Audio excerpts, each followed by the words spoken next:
Okay, we are holding Perek Yutes, page Tzadik Zayin, the second paragraph, Ulam. We're discussing the idea of honoring Hashem by honoring His mitzvahs.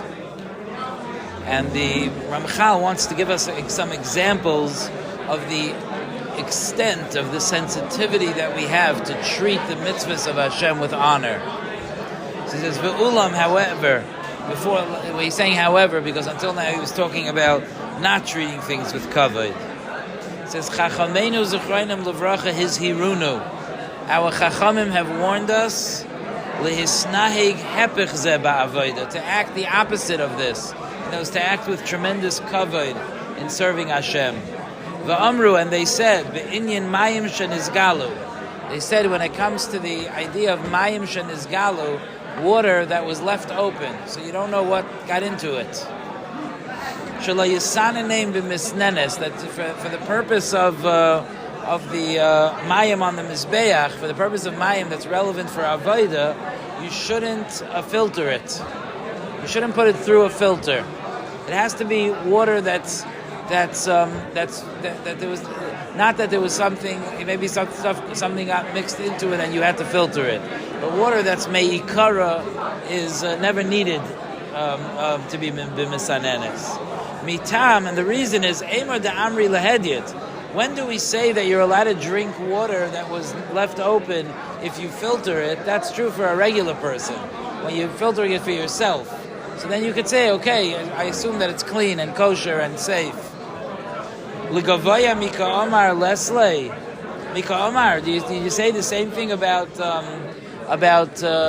mizbeach?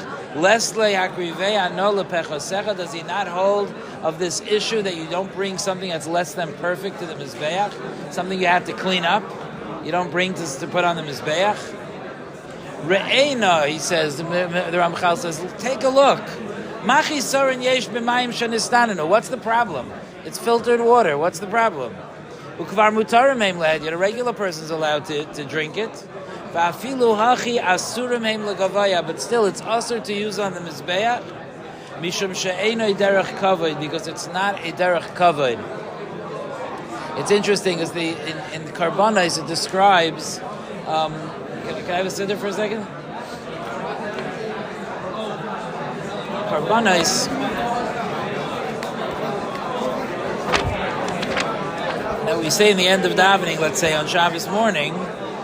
So we say that there's something called tzipirin that was used, that they used to soak. They needed to soak into something like acidic.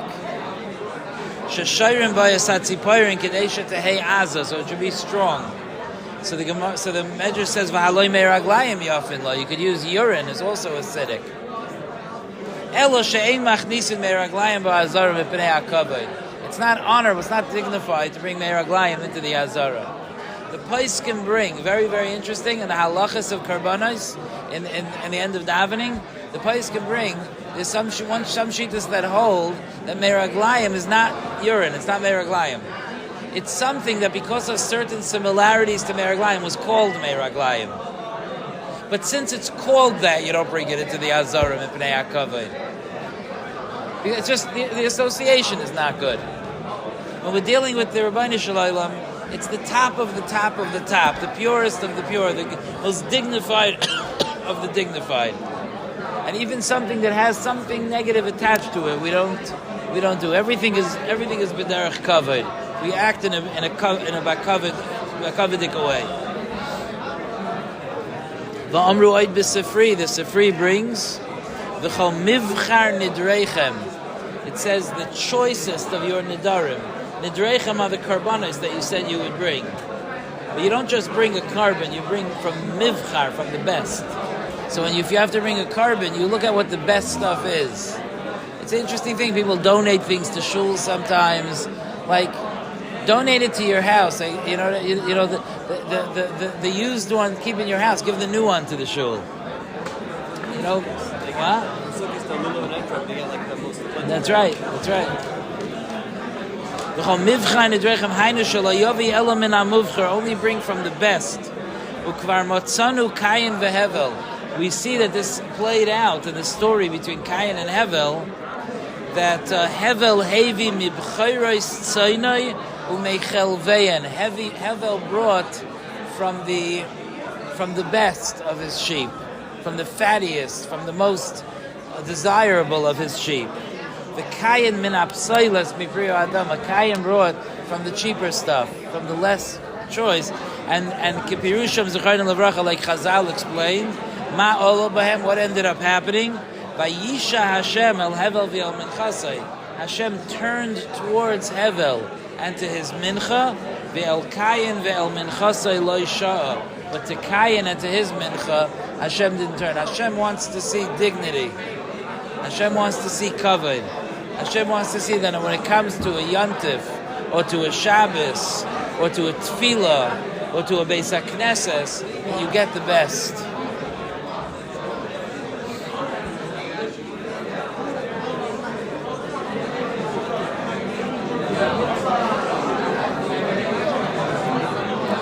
It's interesting.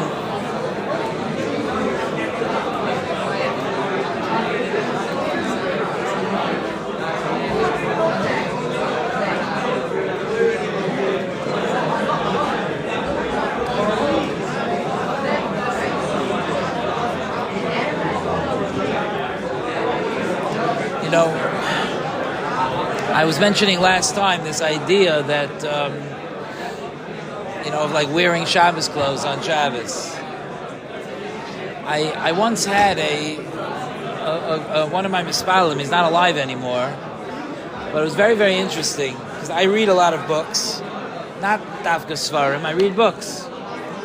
And when you want to save the page, what do? You bend down the corner. You don't do it chas v'shalom on a sefer, you don't bend down a corner, because that's not covered. But on a book, you bend down a corner. This guy was a very secular, educated guy from Ivy League schools and everything. He was a statistician and a very, very brilliant guy. And when he saw that I bent down the corner of a book, he was horrified that I disrespected a book by folding over a page. Here, he was horrified that I disrespected a book, by folding over a page. He felt like I was disrespecting the whole institution of wisdom. Like, books represent wisdom. You treat them with respect. Okay, completely secular. But it was such a musar shvuz to me. Because the Torah that we have in our Sfarim, is there anything more valuable, more precious, more worthy of respect? And how do we treat our Sfarim? And I love watching when people treat their Sfarim with such dignity. You ever see guys like falling asleep over their Gemara and the pages are getting twisted and ripped and it's missing pages and it's your Gemara. It's like an India that it should be with cover. Now I know the other side. I know what you're thinking. That there's something nice about being Hamish, like you're living with this Gemara, like it ends up getting tattered. And I love a tattered Gemara that got so used that it's, it just got so used that the binding is cracking off. And, I love that. I have a Rambam at home that I got for my bar mitzvah, and half the volumes, I'm missing the back already. I love that. Maybe it means I used it a couple of times. I love that. I'm not giving away that Rambam and getting another one. I don't consider that a lack of kavod. But when we allow pages to get bent and people doodle in their Sfarim, chas v'shalom, and things like that, look at just the difference in mindset that the Mesilas Yesharim has over here about honoring something. Just the unbelievable kavod. And it's something to think about, that a lot of times we always think about kavod b'nogea to us. It's about me. We think we wear Shabbos clothes on Shabbos because we need to be b'kavodim. But it's really about honoring Hashem. And what his chesed would be? Many of us are buying new clothes for Yantif. Pesach is coming. Buying clothes for Pesach. You buy clothes for Yantif. Who are you buying the clothes for? Okay, let's not fool ourselves. I don't like when we're not authentic. We all like to be wearing a nice suit. We all like a nice tie or a nice shirt or nice shoes. and we should not fake ourselves out. You know, I have a long-standing bone to pick with that place with that restaurant. You might know what I'm talking about. That restaurant that has a sign up that says, "Have in mind that you're eating l'shem shamayim." What? I don't like that. No, there's nobody that's eating l'shem shamayim. Okay, they're eating because they sell donuts and delicious sandwiches and deluxe coffees. And people are going there with their biggest Yetzer Hara drooling over this stuff. Like, yeah, it's l'shem shamayim. I don't like the game. I don't like playing games with ourselves. I like authentic. I like real. I like honest. So I'm not going to say when I'm putting on a new tie this Yontif, I'm not going to say, oh, I got to honor Yontif. I'm not going to say that because I know that I like to look good. But I will try to have that at least come along with the sense of honoring Yontif. Then at least I'm going to honor myself on Yontif. At least that's going to be the way I honor myself. Then I'm going to have a sense of Yontif. We make our Seder tables beautiful. If you have a set of machzorim and you want your machzor to look beautiful, you know, to give. You ever see people have their special shtenders by their seats in shul? Those are opportunities to honor Hashem. It's something to think about. It's an opportunity to honor HaKadosh Baruch Hu, and that's the way that we're mechabed mitzvahs. I'm not so familiar with this next quote. V'omer, he says, and it says, V'oror noichel v'yesh be'edroi zachar v'noider v'zoiveach moshchas l'Hashem ki melech godol oni. I'm not that familiar with this quote, but he seems to be talking about someone who brings a carbon to Hashem that's not fully bakavidik. Hashem says an oror to that person, a curse to that person, ki melech gadol ani, because I am a great king. You have to treat the Rabbi Sonnenschein with kavod. And just to reiterate, why does HaKadosh Baruch Hu demand kavod? If I would demand kavod, you would like me better? You come here to my shir, you wear a suit. Ooh. Wow, now I really want to go to shir. Why does HaKadosh Baruch Hu demand kavod? HaKadosh Baruch Hu demands kavod because HaKadosh Baruch Hu wants to give us the opportunity to fully value the Kedusha with which He created the world, and that's our way of connecting to it. It's an opportunity to be mechabed something. Oh, you ever have this experience where you're walking or spending time with someone who's a big, worthy of kavod? If it's in the Torah world, or even not in the Torah world, but someone who's worthy of respect, like I was once in the airport. You guys might not know these names, but I was once in the airport and I saw on my flight was Joe Lieberman. You know who Joe Lieberman was? He was nifter recently, but he was a senator for the state of Connecticut for many, many years. He was an Orthodox Jew. And he was a senator for the state of Connecticut for many years. He was a vice presidential candidate. When Al Gore ran for president, I believe, he was the vice presidential candidate. So he went pretty high up in American politics. And he lived in New Haven, Connecticut. I once saw him in a Chinese restaurant there. And, and then I once was flying somewhere, and I saw him in the airport. Very dignified looking man. Most people around him did not have who he was. He didn't wear a yarmulke when he traveled around. Most people did not have that was Joe Lieberman. He was a senator. Not so many senators in this country, He was a senator. And I saw one or two people chapped who he was and went over to say hello to him. But people didn't chap. So you could imagine you're getting onto the plane and he's walking a little slowly and someone's like, hurry up, people are waiting. And you're sitting there, you're like, you have no idea who you just spoke to. You just don't know, You have no idea. You ever driving with a Rebbe or something and he gets pulled over, and the cop is berating him and you're looking at the cop you just don't have a clue. You just don't know who you're talking to. I've seen situations like that. You're just not getting it. So we don't want to be that person. You understand? When we come into Mincha and Shabbos not dressed appropriately, then we're that guy that's just not getting it. It's not sophisticated. You know what I mean? To be makir. Huh? I'll talk about that in a second because it's hard. I'll get to that in a second. It's a good point, but but there's something like it's like not classy. It's not dignified for me. I guess what I'm saying is it's not dignified for me not to realize what deserves dignity. It's like low-class people don't get it. You find a lot of times when a tzaddik or a gadol is in the hospital that some of the nurses would say, we realized how holy he was. We realized how special he was. But don't think that the nurses always say that. Sometimes they don't realize. And they're obnoxious and difficult and have attitude. You have this gadol adar, you have the nurse berating him. Yeah, it's a stuffed head. Like she's not chapping that she's talking to a prince. She doesn't get it. You don't chap who you're talking to. You ever have, a lot of times the people that are in real estate, they have this thing that they don't want people to know that they're the owner of the building. Okay, so let's say they have this big, this big apartment building. So they'll make believe, I know guys like this, they'll make believe that they work for the owner. They won't say that they're the owner. So they'll go to the apartment and they'll talk to the super and they'll make arrangements and they'll say, yeah, the owner wants this, the owner wants that. And people will be like, the owner's an idiot, and he's like, here, I'll give it over to him, But no, that's the owner. Like, and the person that's chapping, that gets it, that knows, is like losing his mind from how the guy's being treated. Like, you just don't know who you're talking to.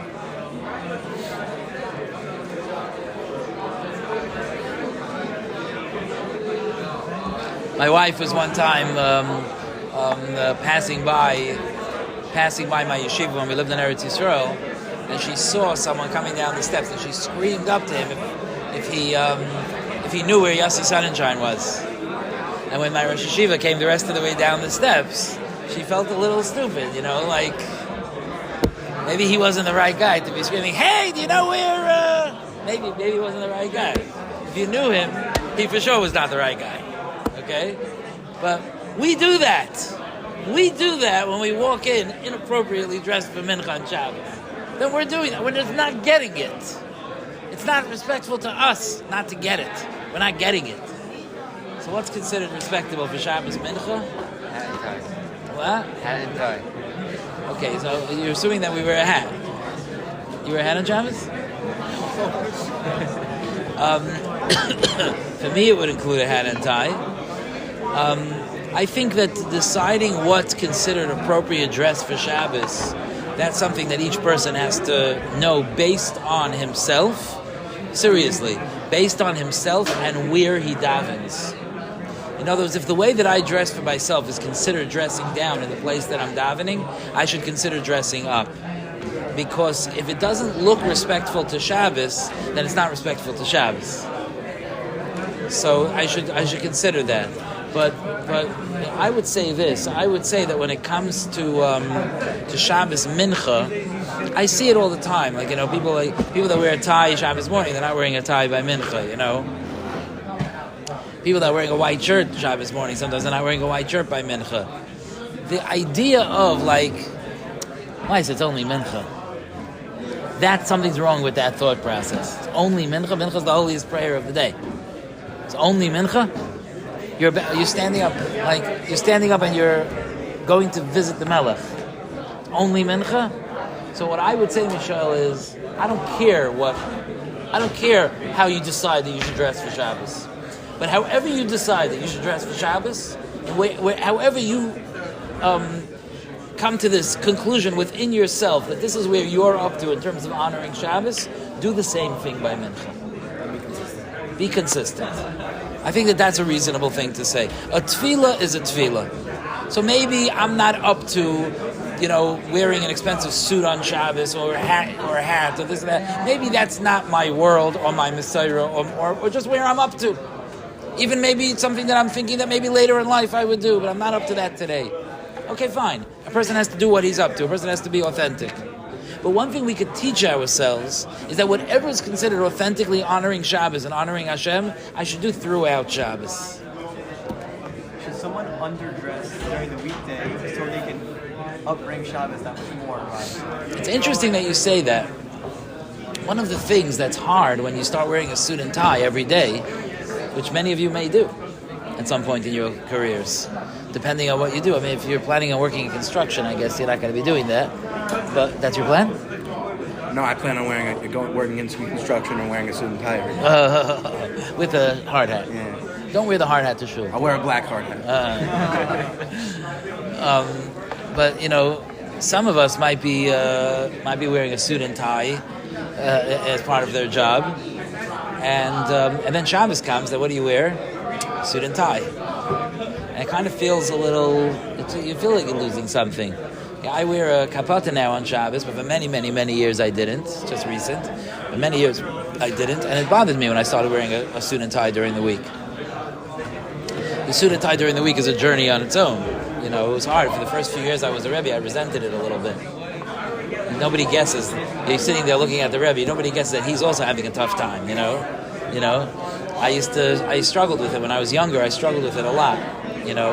Like, why is it that when my friends go jogging in the afternoon, they could put on a shorts and a t-shirt, but if I would go jogging around Waterbury in shorts and a t-shirt, it would make the news? Why? Why do I have to be different? Why can't it be that way? And in not such yeshivish communities, it's not that way. The rabbi can dress down, but I can't. In my community, I can't. I remember one time I was painting the front steps, like a white shirt and black pants. I was painting the front steps of my house, and I was thinking to myself, okay, I think this is the last time I'm going to be painting in front of my house. Like, I think that there's just like too many people are walking with strollers and like, the Rav is painting. It was just too much. But it was hard for me, and I felt boxed in, and I felt like relegated to a certain role, and I can't expand. It was hard for me. Now it doesn't bother me at all. It's interesting. Like over time, it just stopped registering in my mind as something that bothered me. I have this thing. My wife, I'm sure remembers it clearly, that we used to go to malls sometimes to shop. We lived in Connecticut, and I would get jealous of the mannequins. I'd be like, why can't I wear beige suede pants and suede shoes? I also want to wear that. My wife would laugh if she heard me say. I'm sure she remembers years of like, I like suede pants. I like whoosh, whoosh, whoosh. I like that. I like that. That's why it's warm. It's yummy. It's yummy winter clothes. No, it's yummy. I don't get to do that. I once went into a meeting of mechanchim, and I announced to the meeting of mechanchim. I said, "You want to know what I think? I have a theory. I have a theory that mechanchim have the coolest pajamas in the world. It's the only thing you can have cool. I'm not sure if my theory is true, but that was my theory. It was not easy. But one of the things that was interesting for me is that when Shabbos came, I would take off my weekday suit and put on my Shabbos suit. I'd take off my weekday tie and put on my Shabbos tie. It's hard to even differentiate between the two. I didn't feel like I was doing something that different for Shabbos. That got me back to your question. It was hard. And one of the milas in wearing a special beged for Shabbos was that I did have that differentiation. And that's how it came about, that I started wearing a kapata. I never wore one. What happened was that, it's a little more than what I'm saying now, but not that much more. But what happened was that COVID came and we were home and there was no more shul. And for years and years and years, since Moshe was a baby and he used to spit up all over me, for years I wore a tishbekisha by the Shabbos table. And the reason for that was that my Rabbeim taught me, this is an act of kavod actually, I was brought up in a world of kavod, and my Rabbeim taught me that you sit by a Shabbos table, you wear a jacket. Right? Of course. Right? Of course. That's what I was brought up. My father didn't, and probably still doesn't, wear a jacket by the Shabbos table. But I actually think when he comes to my house, he does. Interesting. But he didn't wear a jacket by the Shabbos table. But when I went to yeshiva, my Rabbeim pointed out the Shabbos table is a special thing, and he's sitting with Hakadosh Baruch Hu, and he's singing Zmiris. So I started to wear a jacket, and then my jacket started to get ruined because there's a reason people don't wear a jacket by the Shabbos table, among others. So I started to wear a tishbekisha by the Shabbos table, and that's what I did for many, many years. And then COVID came, and we would go from davening Ma'ariv in the living room to eating the Shabbos meal in the dining room. Remember those days? It was a major shul going. And in my family, because my kids are yummy, so we would sit together, the whole family. We would do Kabbalah Shabbos together all the weeks. You know that? We sat together. We had a very liberal minyan of men and women together. and we wasn't a minyan, but a very liberal, almost minyan, and we sang Kabbalah Shabbos together. And then when we finished Kabbalah Shabbos, the women would go set the table, and one of the men would quote unquote daven for the Yamud without Baruch Hu or Kaddish or anything, but we would daven Ma'ariv together. Yaak's wasn't bar mitzvah; he would do it a lot of the times, because he didn't need to be bar mitzvah for that shtela. And then we would go to the meal. So when I was getting dressed for Shabbos, I was like, I'm going to put on my suit jacket for the living room, and then my tishbekish for the dining room. It felt a little stupid. So I just put the tishbekish on and wore it straight through. That's what I did for Shabbos. Anyway, week after week after week of COVID, and finally the day comes that we go back to shul. I'm reaching for my jacket. I'm thinking, I have not worn a jacket on Shabbos for months. I had a different beggar for Shabbos. I'm not going back. I went to shul with my tishbekish. After a few weeks of going to shul with my tishbekish, I was like, that's weird. It's time to do something about that. So that's what I had to figure out. That's how it came about. But it did come about because of COVID. It came about because I suddenly felt like I was doing what you said. I had something different for Shabbos. I'm not, what? COVID and COVID. Yeah, there you go. I'm not saying that everyone should switch to wear different clothing for Shabbos. I'm saying you know that there are, even in not yeshivish communities, there are people who wear white on Shabbos, there are people who wear the robes on Shabbos, there are people who wear all kinds of things for Shabbos, but there is something about having something special for Shabbos. Even if you end up, what are you going for in school? Finance. So even if you become this major financial presence in the city, and you're wearing $500 suits during the week, for Shabbos you get yourself $1,000 suit. Because it's Shabbos. And you keep it Shabbos-tic, and you don't take it during the week, even if you have a big meeting. You know what I'm saying? That's my Shabbos suit. I'm not wearing that on Shabbos. And you buy a very expensive tie for Shabbos. And then even if you have a big meeting, or even if there's someone you want to impress, or even if you have a big dinner or something, I have my Shabbos clothes. That's how I honor Shabbos. You understand what I'm telling you, because what I'm telling you is, of course, I know that when we get dressed, we're honoring ourselves. But if we can weave in honoring Shabbos into that, we can accomplish something of covered Shabbos. So get yourself gorgeous clothing. Wear them on Shabbos. You know what I mean? People have glasses that they just wear on Shabbos. People, they're tzaddikim that they have nothing that they wear during the week that they wear on Shabbos. I know of a very, very big tzaddik. He's not alive anymore. He's in the hospital. And in the hospital, you wear a hospital gown. So there's no difference if it's Shabbos or weekday. And he had one of his talmidim staying with him, and he was wearing a hospital gown, and he needed to because he couldn't get dressed. He needed to be in the hospital gown. So when Shabbos came, he instructed his talmid to take off his weekday socks and put on his Shabbos socks. And he wore Shabbos socks at least. At least that he could wear. That's special. He honored Shabbos with his clothing. That's the way that we're Messiah. So I don't care what the clothing are. I just care about what the attitude is towards that clothing. I think that's a healthy approach. That doesn't get us into all of our traumas and our issues. It's just a healthy approach that I pick what honor means to me, and I'm consistent about it. Okay? Yashikayach. There's no mishmar tonight, by the way. There are a lot of chasanas, so...